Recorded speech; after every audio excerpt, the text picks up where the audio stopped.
Gruesome Magazine. Hello, once again, I am Doc Rotten, and this is Gruesome Magazine, where we review the very latest in streaming and video on-demand horror movies. Each week, my co-hosts Jeff Mohr, Crystal Cleveland, Dave Dreher, and I will take a look at various spooky, scary, and gory genre offerings. Tonight, we are reviewing Hellstrom, which is coming to Hulu. This is a series, which we're going to talk about the series as a whole, sort of. We have access to the first 5 episodes, so we're going to give you your general impression of the show so you can make a decision whether we're crazy or not. Yes, that's right.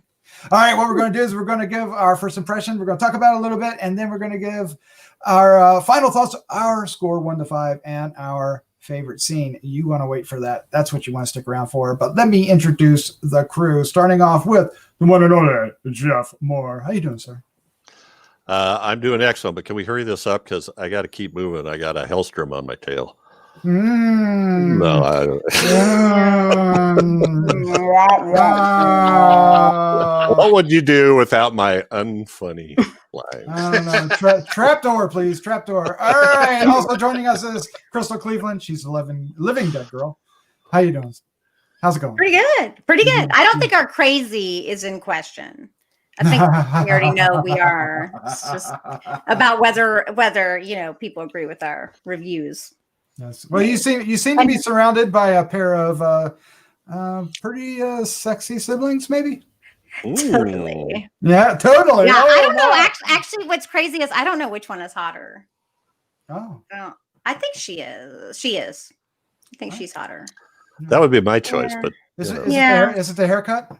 I just think it's everything about her. I kind of like the way she walks and stuff too. Yeah. Like she carries herself so. And she sleeps in an AC/DC shirt, so right. So, yeah. All right. Also joining us is my bud from H&R, the one and only Dave Dreher. How you doing, bud? Boy, that Dave gets longer each time. Let's get ready to rumble. The whole show just keep that going, Dave. Yes, oh my God. 30 minutes later.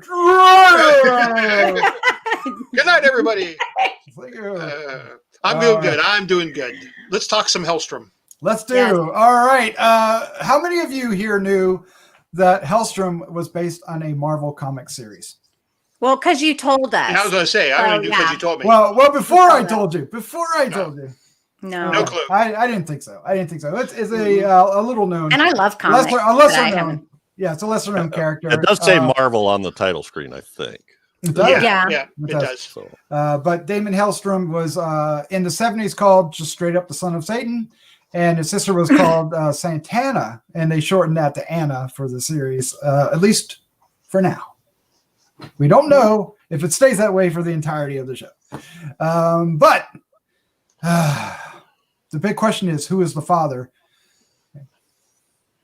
Is it really? Well, I mean, didn't you kind of give that away? Well, pretty much doesn't Maury Povich know? Good night. You are the father. Oh, you are the baby daddy. But is he though? I don't know. This is open to interpretation so far. It is. We did only get to watch 5 episodes, so So we're halfway in, and we're going to give our impression of it. All right. So what we're going to do is give our first impression of it right now, and we're going in this order. Jeff Mohr. Well, actually, before I do that, psych. Here's some more information for you. All right, we are doing Hellstrom episodes 1 through 5. It is coming to Hulu October 16th. Created by Paul Z. Oh my gosh, you're never gonna get it. Zbyszewski? Zbyszewski. Oh, it might be. It's not. No, it's nowhere near that. The big Zbyszewski. Oh gosh, I'm so sorry, Paul. Paul, please help us out here. All right, the directors include Diana Reed, Ana Helstrom, Michael Offer, Amanda Rowe, and Joe Vanka Vukovic. Dave, does that last name ring a bell? Yeah, it does. Why does it though? I know that name. Rue Morgue. I was going to say that she's that's right. What is she? She's a director now. She was part of Rue Morgue. All right, writers include Paul Z, Blair Butler. There's another name you might recognize. Marcus Delzine, Sheila Wilson, Ian Sobel and Matt Morgan. The cast includes Tom Austen as Daimon, Sydney Lemmon as Anna, Elizabeth Marvel, Robert Wisdom, June Carroll, among others. Daimon and Ana Helstrom are the son and daughter of a mysterious and powerful serial killer. The siblings have a complicated dynamic as they track down the terrorizing worst of humanity, each with their attitude and skills. Supernatural skills? Maybe. Oh, that's like obvious. I don't think. Yes. Anyway. Yes. Yep. That's why you're watching the show. Come on. All right, now let's do this. Jeff Mohr, let's get your first impressions. Okay. I watched this too early. I thought we were doing this last week, so I watched them all like a week and a half ago, and then and I wasn't really impressed. I think it caught me at the wrong time or the wrong frame of mind. I don't know. It was hitting me wrong. And so I watched them again this week. And this time it made quite a bit of difference. I liked it quite a bit. It takes a while to unfold, especially when, if you don't have any knowledge of the comic books, you're going in blind. You're seeing multiple storylines and you don't really get what's going on. And it took me a while, and maybe that's why the second time through I liked it a lot more, because I could pay attention to details because I knew the general connection with everybody. I thought the acting was pretty good. I especially liked Robert Wisdom as the caretaker. I thought he was a great character. Mm-hmm. And Elaine Wee, who plays Chris, Anna's assistant. He was very good. I liked them all. I like Ariana Guerrera's pretty good as Gabriella. She's a novitiate. So it's good stuff. And there's a thing about, I don't know if it was like episode 3 or 4, where we see, we think, sort of the true nature of the father, which was freaky as hell. There's just lots of interesting stuff going on. Lots of, there's this mystical skull. There's the mother who's locked up in the rubber room, and she's good too. Elizabeth Marvel, you will recognize her. Oh, I love her. She's really good. So anyway, let somebody else talk. But I enjoyed it, and I will watch the next 5 episodes. All right. Yes. Yay. Yeah. Happy dance. All right, Dave Dreher, you're up next. What is your first impression of Hellstrom? Well, full disclosure, I've only seen the first 2 episodes. I couldn't get the others in. I've tried to watch the 3rd episode twice, fell asleep both times. Not because it's boring, but because I was tired. So I can only speak onto what I've seen. My first impression was it was a little too soap opera-ish for me. Mm-hmm. I can see that. Yeah. I mean, it's okay. I think someone going in like yourself, Doc, who knows the backstory might be a little more akin to liking it right off the bat. I think Greg. Hey, Greg, how you doing? I think Jeff said a mouthful. When I think the 2nd, 3rd viewing for this is going to be the key, because you need to kind of know what's going on. I mean, like, I enjoyed the scene with our lead and the little boy in the room. Yeah. I thought that was really good, but it didn't make a hell of a lot of sense to me. I mean, I don't know. It just didn't make a lot of sense. I'm assuming as I get into further episodes, I know now that they're brother and sister, but I'm kind of getting the impression that one of them's good and one of them's bad. Not necessarily. Again, but again, maybe. No. But maybe they're both. You see, that's debatable. Ooh. Oh, and again, this is based on only seeing 2 episodes. So, so yeah, it left me a little confused and a little dry. I just, at this point in time, I don't know that I would continue. I will continue because I know we're going to continue to talk about it as this goes on. But yeah, that's it. That's my first impression. So the first 2 episodes didn't quite grab you by the boo-boo, huh? They didn't. They're not bad. They're not bad by any stretch of the imagination. I mean, it's a well-made project, but it's just kind of slow off the shoot. Yeah. Well, it is important in this day of age with all the content that we're getting online now that you got to catch that viewer's attention right out of the bat and hold it, because one slip and they all go away. All right, Crystal, what is your first impression of Hellstrom? I loved this freaking show. Yeah. I love Preach. this freaking show. I know. I'm like, yes. So can I get an amen? No. Okay. So I get that it would be hard to kind of understand, but I mean, I really, once again, we're going down this religious aspect, and I'm totally into that. And I've studied so much, and I just I really get the characters. I don't think either one of them is necessarily good. Well, I mean, let's say that their father is an evil entity. I think it's ridiculous that they would assume that these kids are necessarily bad because of that. I mean, it could go either way. Even Satan was a fallen angel. So, you know, I think that the characters were very well developed. I loved Chris, as Jeff mentioned. Oh my gosh. He was like a little bright spot. I hope he's okay. I'm really so mad that we only had 5 episodes to watch. I was like, okay. I actually got into bed and was just planning on watching like 1 or 2 or 3 and hopefully getting through 3. And then I watched all 5 and was so irritated and looked it up. I was like, this isn't how it is. What is this the whole thing? And I'm like looking it up, and then I realized we have 5 more to watch. So when it comes out, then we can watch them. Yes, we can see if it sticks to landing, right? Oh, I have no doubt that it will, because I get it from Dave's perspective. I mean, it is kind of slow going in telling the story, but I think it's doing a really good job of really telling us all the pieces.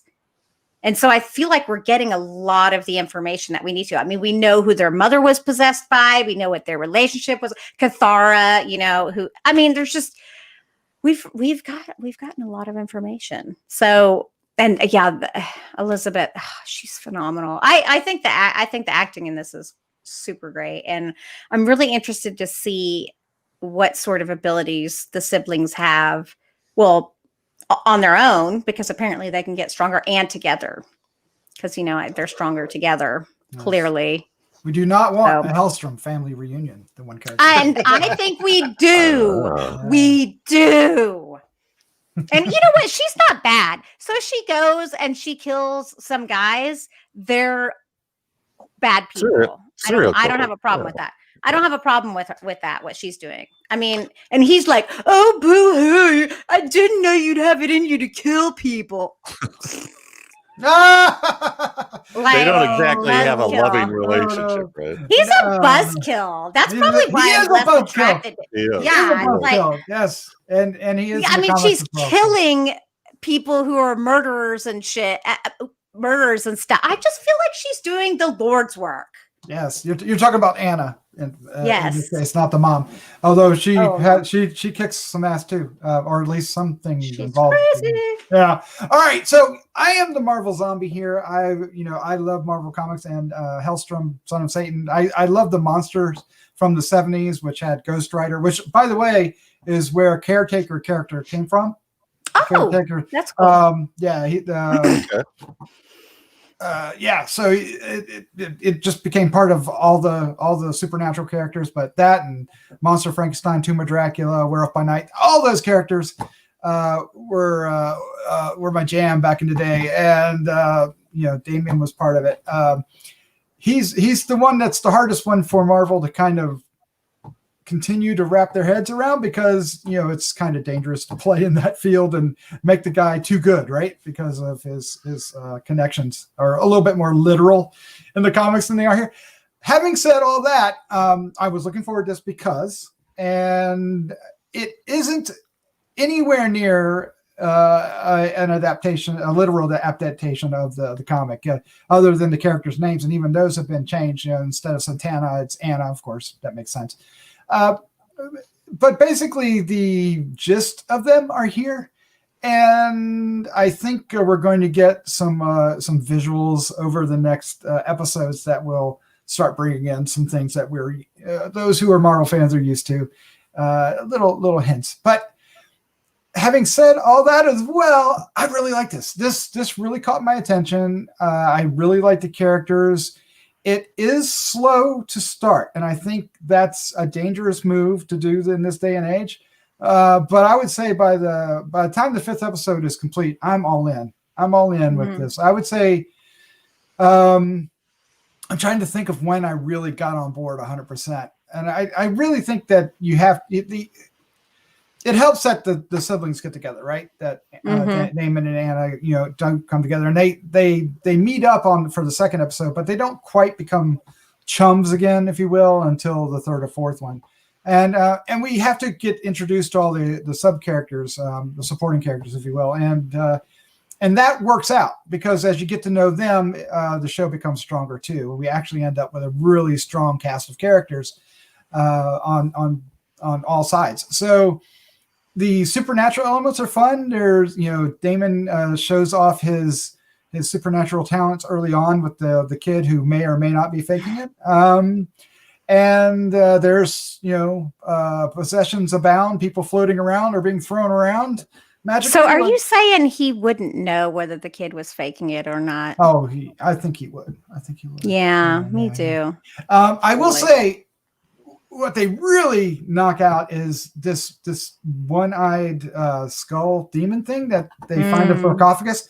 And that whole thing really, really won me over. I really liked how that evolved. And there's a little bit of a twist to it. Really the thread of the first 5 episodes leads up to a resolution of that particular skull.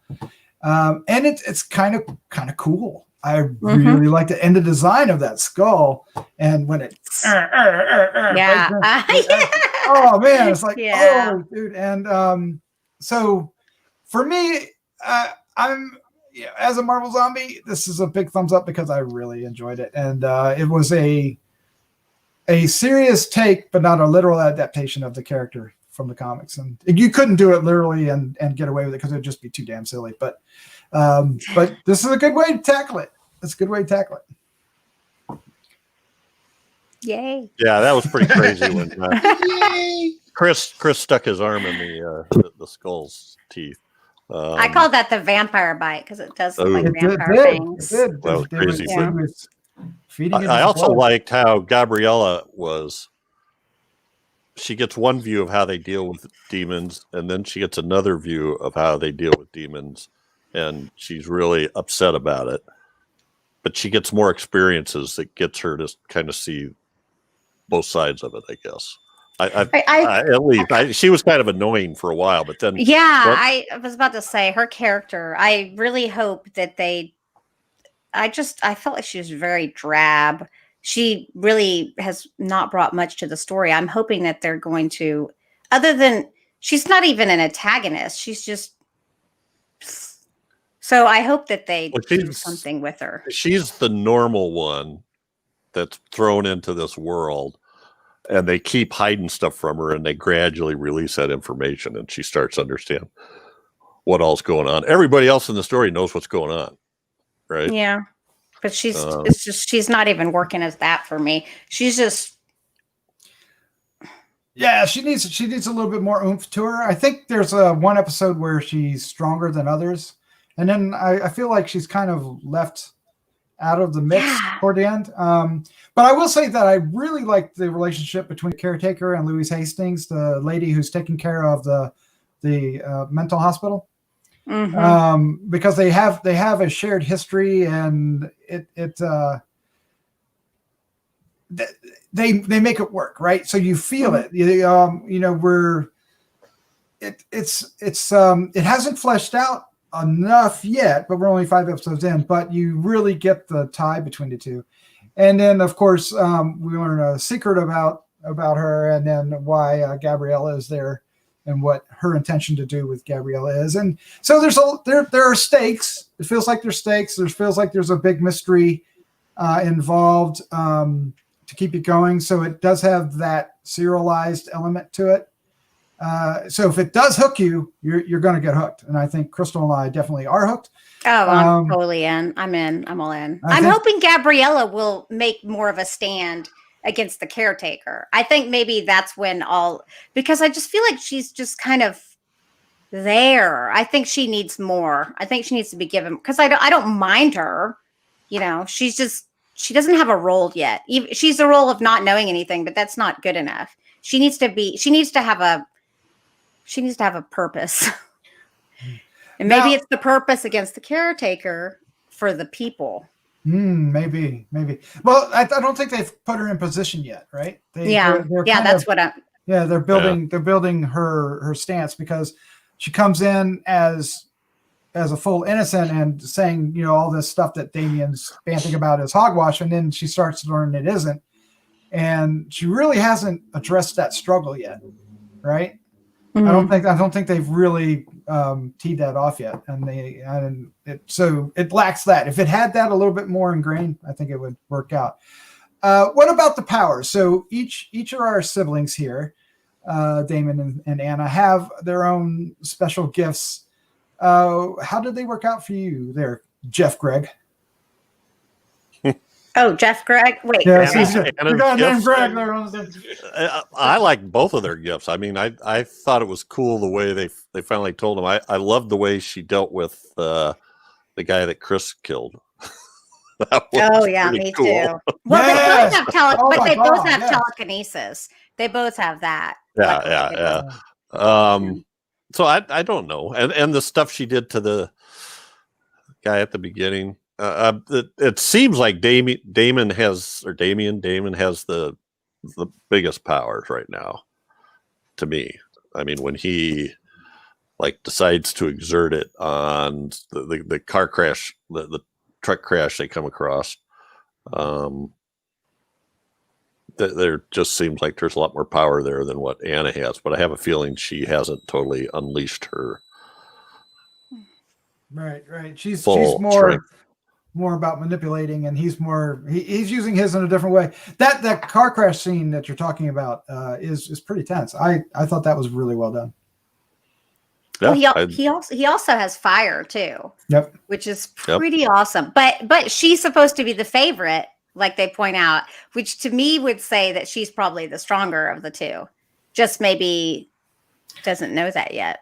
Yeah. I will say that she steals the show. For me, she's cool. Unfortunately, no offense to Tom Austen, but Sydney Lemmon, I think, absolutely steals the first 5 episodes. She is very charismatic, and really, she's got a lot of style and a lot of she's got attitude, there's a lot more to. She's got lots of attitude. Yeah, there's a lot more to gravitate toward than Daimon, and I think Daimon will come around. I mean, it's not that you dislike Daimon; it's just that I think she kind of stole it from him. Well, she has a lot more reason to be upset. He's had it easy. He's just clueless. I mean, I like him, don't get me wrong, but he's not her. And she has a right to be mad about everything that happened to her. He has no idea what the heck she went through. The heck. H-E double hockey sticks. The Hellstrom. So Dave, there is an episode that I think you really enjoy. I think the 5th episode is a Dave episode, and it takes place in a mindscape or a dreamscape, and it shows like alternate realities or alternate paths of time, and to how our character wants to reperceive time, and it really works out well. And there's a nice conflict in it between this one character that's a shadow character, if you will, that's in there, and the mom. It's a fun episode, and for me it was the best episode. Although the things with the skull are the things I liked visually the most. Well, that technically was part of that too. Technically, but it was the episode before when we really got the. I was gonna say, where's the skull at? 4? Yeah. The skull's at in 4 and 5. Yeah. And a little, well, You probably And it's saw still it. around. I mean, she picked it up and took it back and put it in her vault Yeah. from the Yeah. tomb, the crypt. Yeah. I think it's in the first episode, but you don't see the skull. You just see the thing in the tomb, the sarcophagus, isn't it? Well, which episode is the one where there's the girl that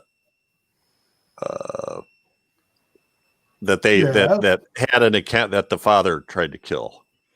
I think it's definitely it's a third or fourth. Yeah. I like that one. Yeah. I like that one. Because that's when you find out the father has returned. That's right. Oh, that's right. Oh, yes.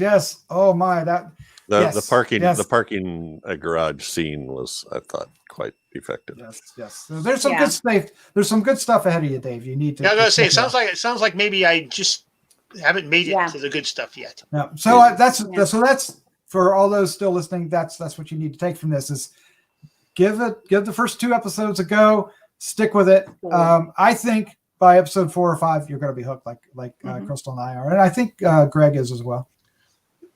Correct. All right, Greg. So that's it. We're going to give our final thoughts, our score. Dave, I guess you'll just give final thoughts. How can you score? I think I'll just abstain from because I haven't seen it really. And we'll choose our favorite scene. But before we do that, first, thank you for sticking around this long. Hit the subscribe button, hit the like button. Hit the bell so you can get notified later and leave some comments. Are you looking forward to this? Or if it's out, did you watch it? Did you like it? Are you a Marvel zombie like me and are looking forward to seeing their first? So it's not their first because Ghost Rider and Blade are also part of the Midnight Suns, if you will. And this was going to, at one point, real quickly, the show was going to originally resurrect the Midnight Suns and kind of bring in things, but things shifted, and that's not happening now. And this is the only show we're going to get out of it is Hellstrom. Aww. So, that whole Disney thing shifted everything. But we did get this, and I'll be curious to see if we get more. I hope so. All right, let's do it. Our final thoughts, our score, favorite scene. Jeff, sir, you are up first. What is? Oh, I am. Final thoughts. Yep. Your final thoughts. Final thoughts and score. Oh, you're maybe give a score. I think this is worth it, and I do think. I hate to say I put that much time into it because I think that's a mistake on the part of the filmmakers. But when I watched these 5 episodes the second time around, I thought they were a whole lot better than I did the first time around. So, I am looking the dead living.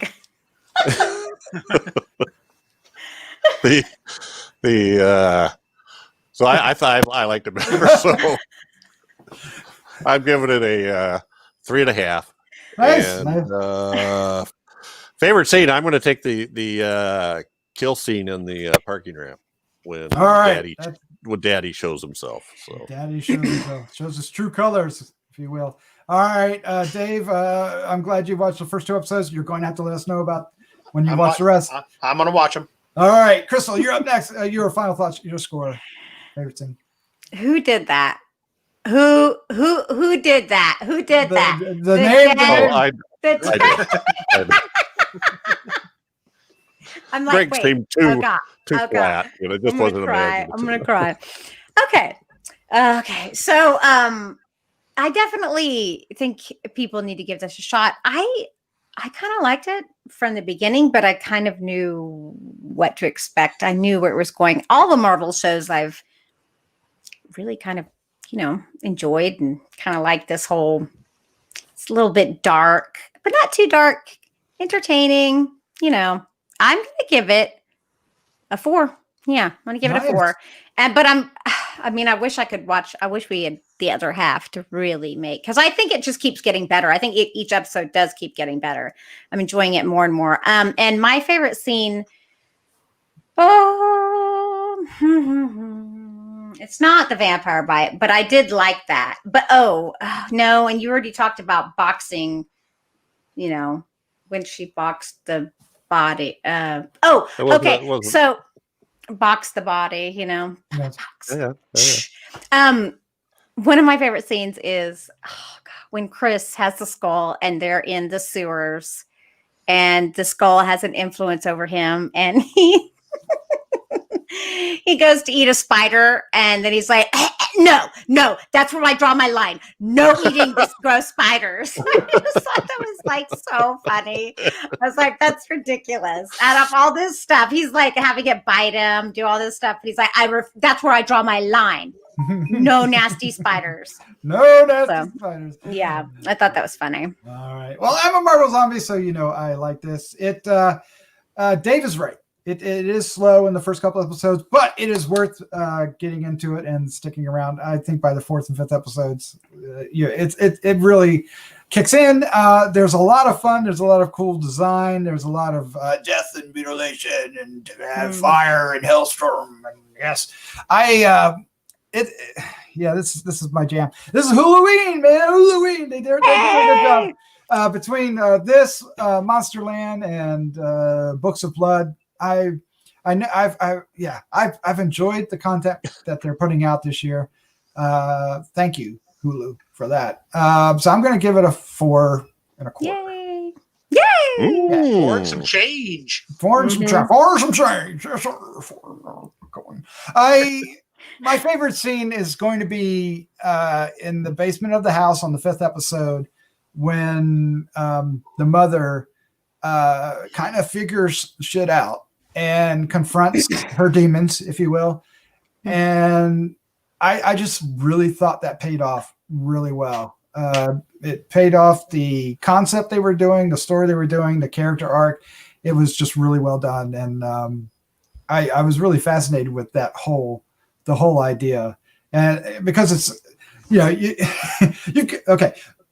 Yeah, I can't. Well, I'm going to spoil it. You got a possessed person, and they're in their own mind with the possessed person, and you've got that skull thingy, and all kinds of conflict. What are you going to do?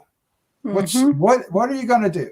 You've got to make a decision, and I love it. That was great. I actually want to. I want to get that skull. That skull was awesome. That was a great design. Nice creaky, crackety eye in the center of the head. Nice. Like mythos to it when we get around to knowing about it. It's cool stuff. I liked it. It's a gnarly Cyclops head. Yeah. Cool prop. Yeah. All right, there you go. That's our review for Hellstrom, coming to Hulu on. I've already forgotten.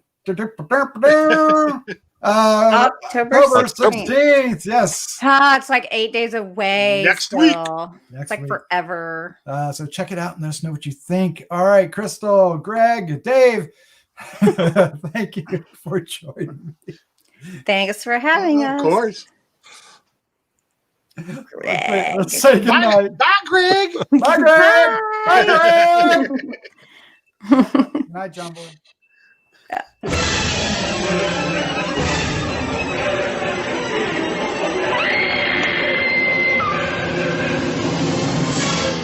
Gruesome Magazine.